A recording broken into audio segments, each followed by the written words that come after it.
Part man, part octopus, all foam rubber. Those foam rubbers. So bright in here. Yeah. Hello, everybody. I am John. And I'm Matt. And you're watching Matt Reviews Summer Camp. That's right. We're still going through our summer of camp. I hope y'all are enjoying summer, even though I don't think it's actually summer yet. It's my summer. I'm already out of school, so. This week we're reviewing Octaman, Octaman. We already did that joke.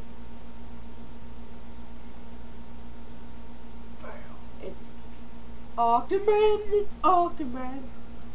Yes, we're reviewing Octaman. Part man, part octopus, all foam rubber. Those foam rubbers. So basically, this film is about as basic as a film can humanly be, to be honest with you. You have this science crew. We still don't have names. Yeah, I couldn't tell you one person's name this whole movie. Who meet up with this group of, they're in Mexico, researching radioactive, mutated octopuses. With green and red eyes. And they're like, And they all look terrible. And they meet up with some of the locals who have seen The locals. Look, Vegeta. The locals. Who have spotted an octaman, and they're wanting to find this octaman. And from there, they find the octaman, and all hell. Oh, you didn't do the octaman. Oh, I'm sorry, octaman. and then when they find him, all hell breaks loose, and he runs around, pimp slapping people left and right, and choking them out, and throwing them down a hill. Yeah, that's pretty much the whole plot of this movie. There's nothing else in this movie. It's like and racist and sexist. Yes, moments. there's racist moments and sexist moments, and it's a good time. From 1976. So you want to get this bad boy started, Matt? Sure. What do you think about Octaman? Oh my god, it's awful. I'm not even joking. You need to ask him. It looks like something. No offense to the people who, Universal, that made the Creature from the Black Lagoon, but that's what it looks like. Yeah. In 1976. The plot is, well, I don't know. I think the creature costume looks a lot better than Octaman. True. But the plot is very similar to Creature from the Black Lagoon. They just take out Creature, put in Octaman, and you've got pretty much the plot for this movie. And now, of course, we said racist and sexist moments. Yes, there is for one thing, a young Hispanic boy who clearly is not Hispanic. He's clearly just a white man with a black wig on and a suntan, who sits there and hums. And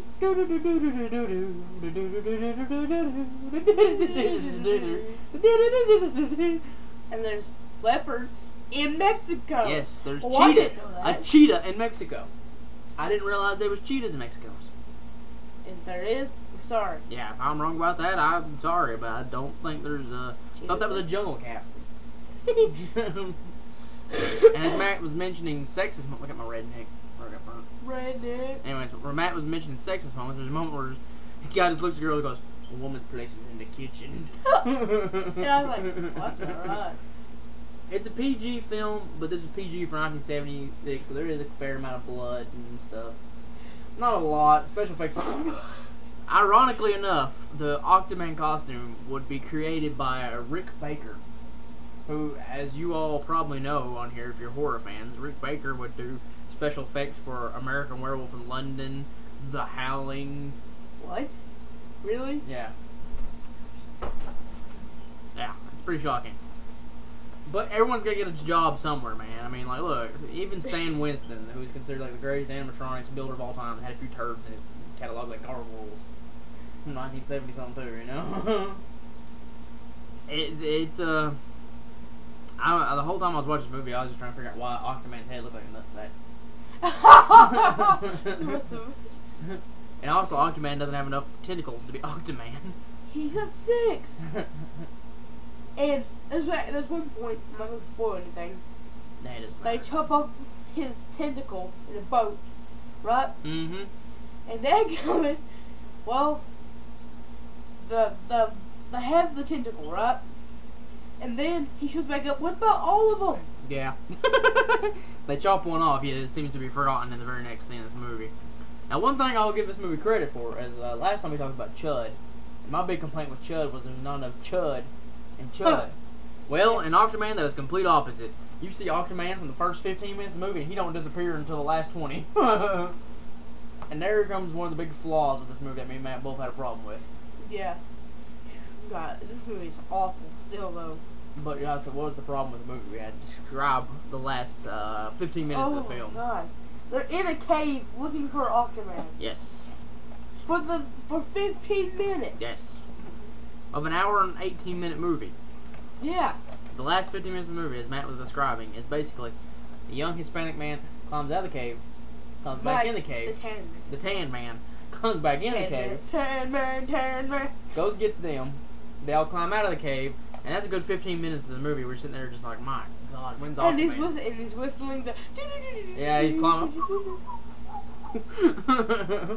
But the thing about it is, it slows the pace of the movie down so much because up until then, Octaman's showing up every 10 minutes, slapping somebody in the face. I about fell asleep over here when they're in the cave. And for being trapped in a cave with Octaman, they seem to not care too much. Yeah, they're sitting there playing tic-tac-toe and. And also when the woman gets killed, apparently they don't care too much. Like, there she is. Oh God.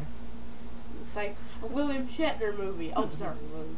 I like William Shatner right now. You ever seen Kingdom of the Spider? But he talk like this. You need to see Kingdom of the Spider. That movie's awesome.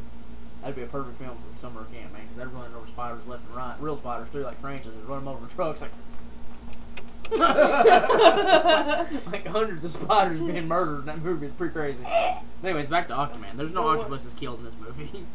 No, they die on their own, but not a real octopus, anyway. No. But yeah, I mean, like, just overall, this movie is just stupid, fun, retarded. No offense to retarded people. We love everybody. But except Hitler. Random, but I guess that's true. Somebody's random. Something else I wanted to talk about. The soundtrack. Good God have mercy. It's the same. It's a loop. It sounds like jazz music. No, it's worse than jazz music. I like jazz music. It's how they took jazz and mixed it with crap. Mixed it with heartbeats. It's called crash. And the way the Octaman kills people is he basically just backhands them all day. He's the Ric Flair. Woo! He's like, woo! Like slapping her like, ah! Falling over dead. Oh my God, here's my favorite part of the whole movie. Octaman walks up to this one guy who's minding his own business, just I think he's like sewing. It's a flashback. Remember, it's supposed to be one. Yeah, flashback, and he's like sewing something. And he goes, Octaman's like, hey, B. He's laughing, and his eye pops out. His eyes like sticking out of his head. Then he picks him up, and he goes to a cliff, and goes, and throws him off. You can clearly tell it's a daggum number. Yeah. It's like this. He's not. They didn't even try to like cut in a real person to a fake person. He just walks up to the cliff carrying this dummy. He thinks it's flopping all over the place, and he just tosses it down the hill. It's funny. I mean, like, I was going to give this movie a lot higher rating up until the end because the ending really sucked, like hardcore, in multiple ways. One was the cave scene. One was a chick trying to get the Octaman to attack her, which was the most annoying thing ever. Me, hear me, me, hear me. You know that reminds me of? 12 to the da da da da da da. But she says it 300 times. Things like she's like, hear me. It's the most annoying thing. Oh my God, you forgot about the lights. Oh yeah, you can distract. Apparently, Octaman looks like has fly vision, which basically looks like they just filmed it through freaking what's those things called? I can't remember. Oh man, what was it called? Where you rotate it? No, not escalator. That's completely wrong. This isn't John. This is an escalator. Yeah, I know.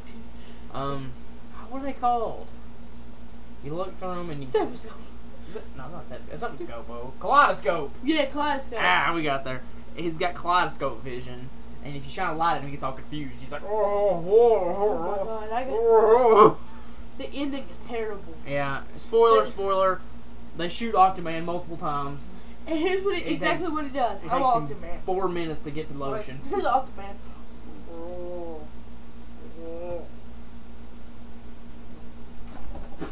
It takes like 5 minutes for him to fall. Yeah.